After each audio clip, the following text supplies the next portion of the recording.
ज्योतिष सदन केंद्र चैनल पर हमारे आप सभी प्रिय दर्शक गणों का बहुत बहुत हार्दिक स्वागत और अभिनंदन। मेरे प्रिय साथियों, मैं हूं आचार्य पंडित सर्वदानंद शर्मा। मेरी ओर से भी हमारे आप सभी प्रिय दर्शक गणों को एक बार फिर बहुत बहुत प्यार भरा नमस्कार। तो साथियों, आज हम आपके सम्मुख उपस्थित हुए हैं आपका अपना मंथली राशिफल लेके, जिसके विषय में आपके साथ करेंगे चर्चा।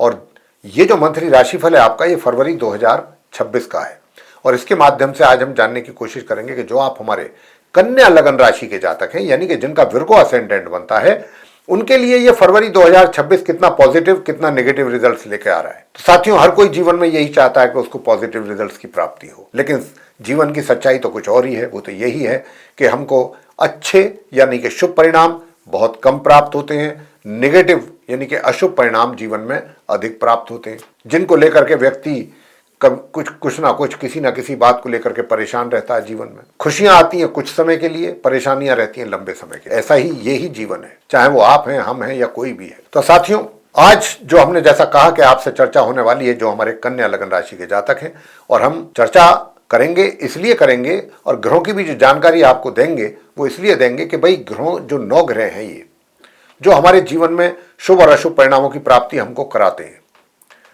यही है वो ग्रह जो हमको इस प्रकार के रिजल्ट्स देते हैं हमारे जीवन में। चाहे हम उन रिजल्ट से परेशान हों या हम बहुत प्रसन्न हो जाएं देख करके, किसी भी प्रकार के रिजल्ट्स इन्हीं ग्रहों के द्वारा प्राप्त हमें होते हैं जीवन में।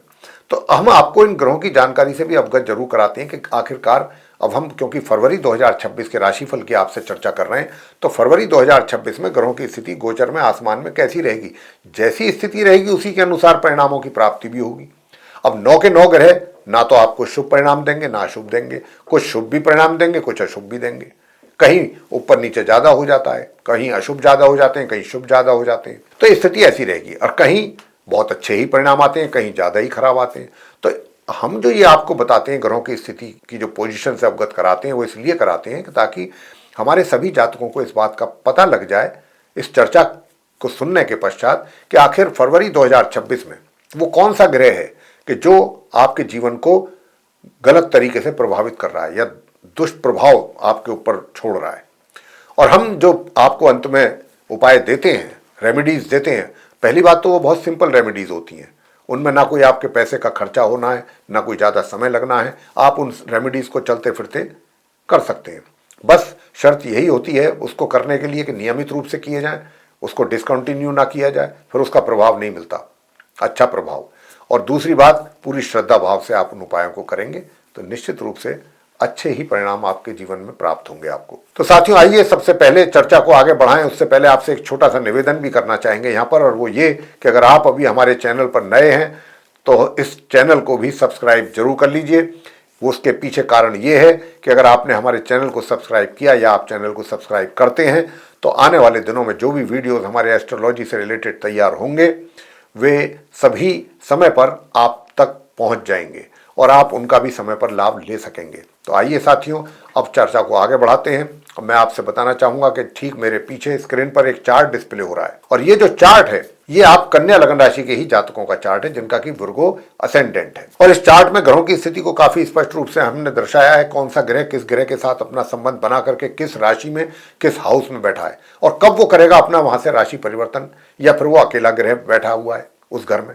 और जब ग्रहों की राशि परिवर्तन की बात होती है तो इसकी भी लिए मैं आपको बताना चाहूंगा यहाँ पर कि ये बहुत महत्वपूर्ण घटना होती है ज्योतिष शास्त्र के अनुसार। जब कोई भी ग्रह अपना राशि परिवर्तन करता है, क्यों होती है महत्वपूर्ण घटना, वो इस करके होती है, इसलिए होती है कि जैसे ही ग्रह अपना राशि परिवर्तन करता है उसके रिजल्ट्स भी उसके साथ साथ उसके अकॉर्डिंगली चेंज हो जाते हैं। ये है कारण, जो मुख्य कारण है। और इसीलिए हम अपने दर्शकों के लिए अलग से जब भी किसी ग्रह का राशि परिवर्तन होता है तो हम वीडियो बना करके आप तक हम पहुंचाते हैं, सिर्फ इसलिए कि आपको ये पता लग सके कि अब इस ग्रह ने अपना राशि परिवर्तन किया है और जब तक ये उस राशि में रहेगा आपके ऊपर किस प्रकार के प्रभाव ये देने वाला है, और उसके उपाय भी हम उस वीडियो में जरूर देते हैं। तो साथियों, कहने का भाव यही था कि ये भी अपने आप में एक महत्वपूर्ण घटना है। इसके विषय में भी बताएंगे अगर कोई राशि परिवर्तन है किसी ग्रह का, कि वो कर रहा है कि नहीं कर रहा है, कब कर रहा है, और इसके बाद फिर चर्चा करेंगे आपके राशि फल के विषय में। तो आइए सबसे पहले बात करते हैं आपके चार्ट में जहां पर 10 नंबर लिखा है, वहां पर ये पंचम भाव है और मकर राशि है 10 नंबर की, शनि की राशि है।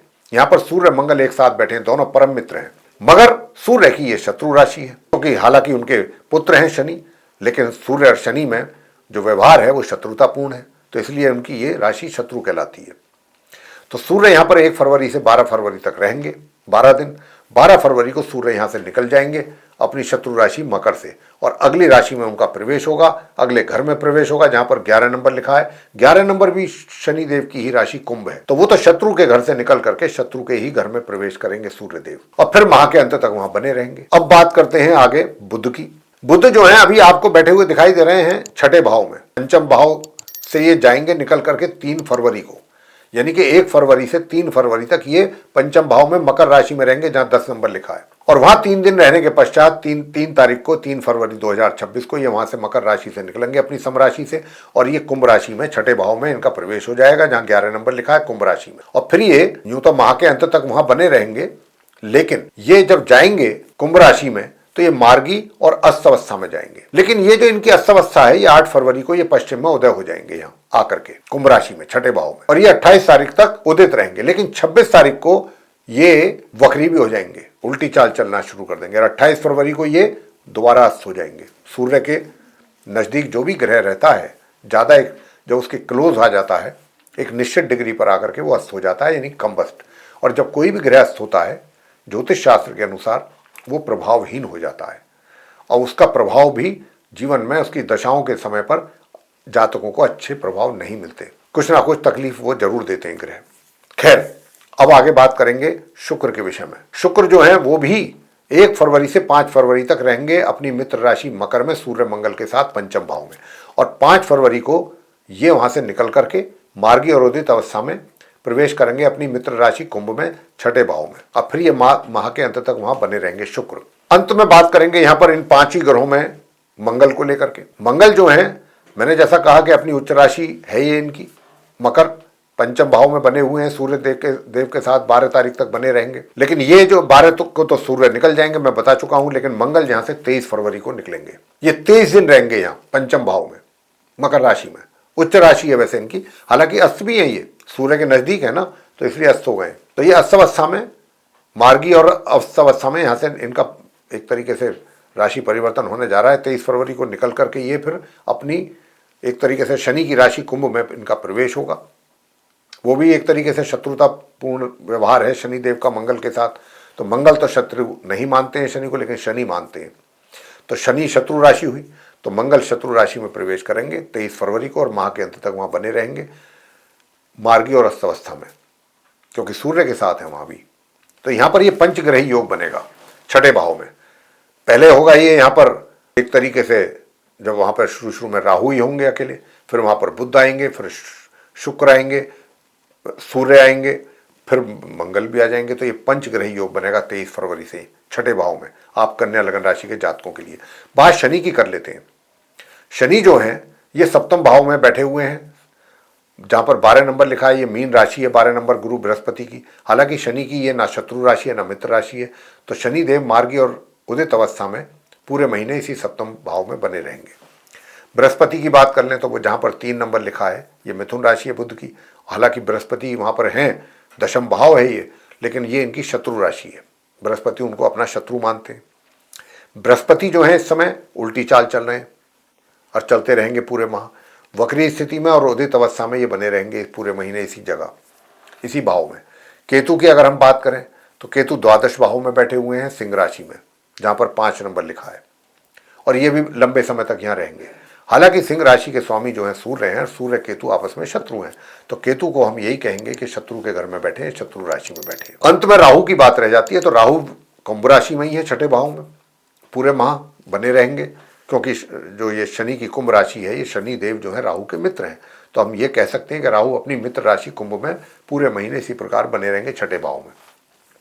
साथियों, ये थी ग्रहों की स्थिति।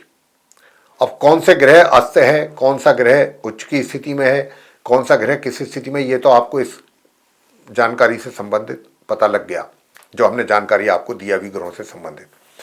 अब हम इनसे संबंधित जो भी रिजल्ट्स निकल करके आ रहे हैं आप कन्या लगन राशि के जातकों के लिए अलग अलग फील्ड्स के लिए, उसके ऊपर चर्चा करेंगे, जिसमें कि सबसे पहले बात करेंगे आपके कार्य क्षेत्र को लेकर के।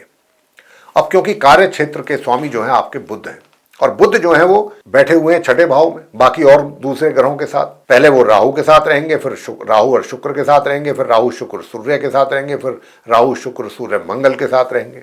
इनमें से कुछ ग्रहों के साथ उनकी संबंध है, किसी में शत्रुतापूर्ण है, किसी के साथ मित्रतापूर्ण है। तो यहां पर क्या है, उधर बृहस्पति दशम भाव में बैठने से आपके लिए थोड़ा चैलेंजिंग सिचुएशन तो निश्चित रूप से क्रिएट हो रही है, ये तो तय है बात। आप अपने वर्किंग प्लेस पे यानी कि कार्य क्षेत्र में जो भी कार्य करेंगे, वहां पर जो सिचुएशन रहेगी इस पूरे ही महीने, वो थोड़ा सा चैलेंजिंग सिचुएशन रहने वाली है। लेकिन आपको उन चैलेंजेस को देख करके परेशान नहीं होना, नर्वस नहीं होना, उनका पूरा मुकाबला करना है साथ, क्योंकि अंत में हम आपको कुछ अच्छे और बढ़िया सरल आसान उपाय भी देने जा रहे हैं। तो इसलिए उन उपायों को भी साथ साथ कीजिए, चैलेंजेस फेस कीजिए, रिजल्ट्स आपको मिलेंगे बढ़िया निश्चित रूप से। और कम से कम अगर कोई अच्छा रिजल्ट नहीं मिला तो कोई नकारात्मक रिजल्ट भी नहीं मिलेगा, परिस्थितियां नॉर्मल रहेंगी। कुछ इस प्रकार की स्थिति आपके कार्य क्षेत्र में बनती हुई दिख रही है। जहां तक आपके इनकम का सवाल है, इनकम भी आपको सामान्य तौर पे कभी थोड़ी कम, कभी ज्यादा, कभी थोड़ी बीच में रुकावट भी होगी, मतलब लेकिन आपका कार्य चलता रहेगा।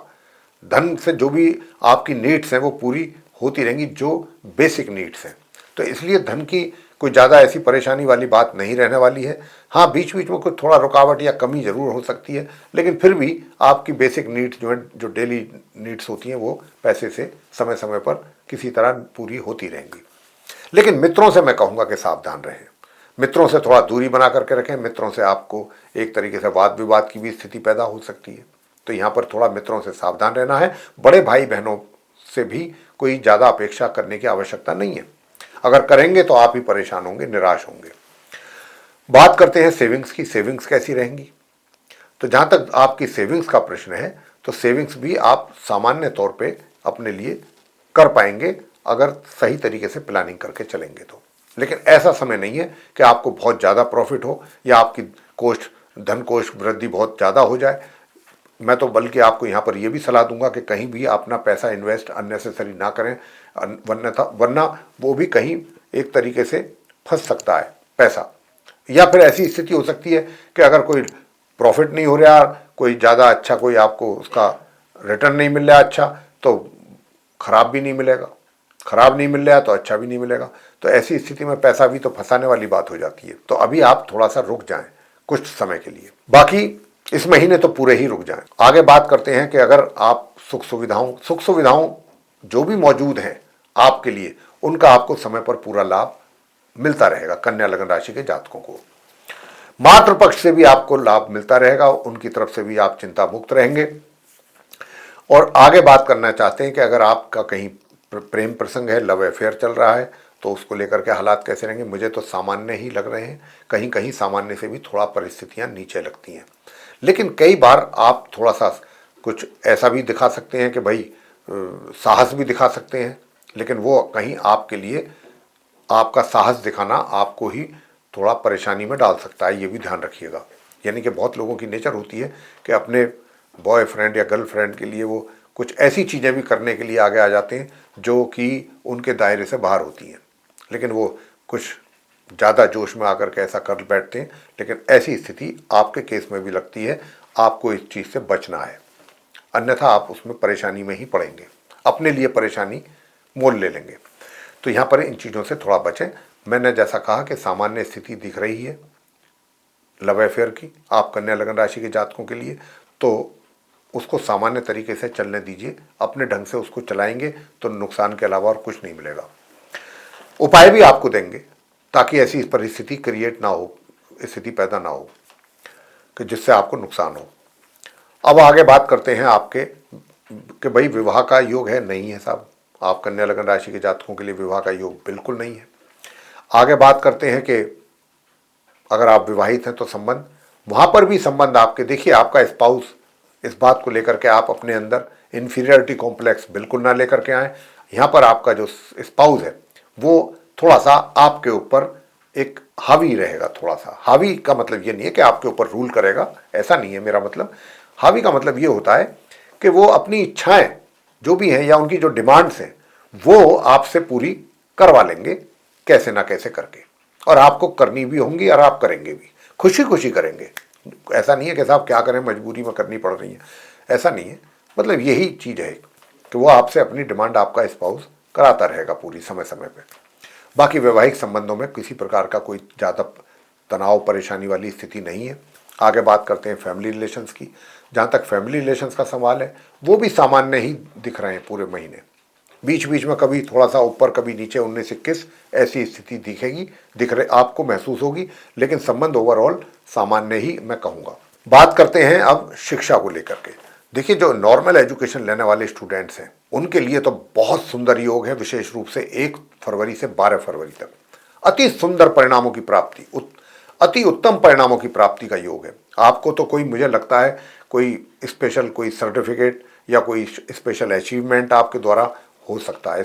अगर ऐसा हो तो कोई सरप्राइजिंग नहीं है। संतान के द्वारा भी माता पिता को बहुत अच्छे परिणामों की प्राप्ति के योग हैं, उत्तम परिणाम। यानी कि माता पिता, एक ऐसा भी समय आएगा इस महीने में कि अपनी संतान पर गर्व यानी कि प्राउड फील करेंगे। और ये मोमेंट जो आने हैं 1 फरवरी से 12 फरवरी तक के बीच में ज़्यादा हैं।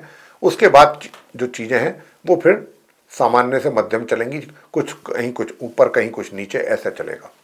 हायर स्टडीज़ करने वालों को जितनी मेहनत करेंगे उसके अनुसार परिणाम मिलेंगे, अन्यथा अगर मेहनत नहीं होगी तो परिणामों में सीधी सीधी आपके कमी दिखेगी आपको। अब बात कर लेते हैं कि भाई स्वास्थ्य कैसा रहेगा। तो स्वास्थ्य भी आपका, मैं आपसे कह सकता हूं कि एक तरीके से अच्छा रहेगा, मगर बीच बीच में थोड़ी बहुत शिकायत भी रह सकती है। तो आपको अपने स्वास्थ्य को बिल्कुल इग्नोर नहीं करना है, लापरवाही नहीं करनी है। ध्यान रखिएगा, अपने स्वास्थ्य को लेकर के पर्टिकुलर रहिएगा, ताकि कोई छोटी मोटी भी समस्या पैदा आपके लिए ना हो। तो साथियों, उपाय अब आपको बताने जा रहे हैं कि उपाय आप क्या करें पूरे महीने। एक तो हनुमान जी की पूजा आप नियमित रूप से करें। हनुमान जी की पूजा संध्या के समय करनी है। हनुमान बाहुक का भी पाठ आप कर सकते हैं, हनुमान चालीसा का भी कर सकते हैं। और अगर आप हनुमान स्तोत्रम का पाठ कर लें तो अति उत्तम। तीनों में से जो भी आपको अच्छा लगे, आसान लगे, वो आप करें। हनुमान जी की आरती करें। प्रत्येक मंगलवार आप हनुमान जी के श्री मंदिर में जाकर के श्री चरणों में माथा टेकें। गुलाब के फूलों की माला चढ़ा सकते हैं तो जरूर चढ़ाएं। बेसन या बूंदी के लड्डू का प्रसाद चढ़ाएं, वहाँ पर सरसों के तेल का दीपक जलाएं। ये तो आप जरूर करें। और दूसरा उपाय जो हम बताने जा रहे हैं कि आपको गणपति जी की भी पूजा नियमित रूप से करनी चाहिए। अगर आप गणपति जी की भी पूजा करते हैं तो आपके सारे कष्ट दूर होंगे। नियमित रूप से करें। तो साथियों, ये इन उपायों के साथ आपको हमने जो अभी सारे 12 राशियों के जातक हैं उनसे चर्चा की है। सभी राशियों को उपाय भी दिए हैं, छोटे छोटे सरल उपाय। आप उनको कर सकते हैं तो जरूर कीजिए अच्छे परिणामों की प्राप्ति के लिए। आशा करते हैं कि ये वीडियो आपको पसंद आएगा। अगर आपको ये पसंद आया है तो इसको लाइक जरूर कर लें। अभी तक अगर आपने हमारा चैनल सब्सक्राइब नहीं किया तो चैनल भी सब्सक्राइब जरूर कर लीजिए। अधिक से अधिक मात्रा में वीडियो शेयर करें ताकि दूसरे लोग भी इस जानकारी का कुछ अच्छा लाभ उठा सकें। अगर आप चाहते हैं कि आने वाले दिनों में जो भी वीडियोज़ हमारे बनेंगे एस्ट्रोलॉजी से रिलेटेड, वे सब समय पर आप तक पहुँचें और उनका भी समय पर आप लाभ ले सकें, तो फिर बेल आइकन भी प्रेस करना ना भूलें। साथियों, इसी के साथ अब इस कार्यक्रम को यहीं समाप्त करेंगे और आप अपने सभी जो हमारे प्रिय दर्शकगण हैं उनसे इजाज़त लेंगे। आप सभी का सहृदय बहुत बहुत धन्यवाद। जय माता दी।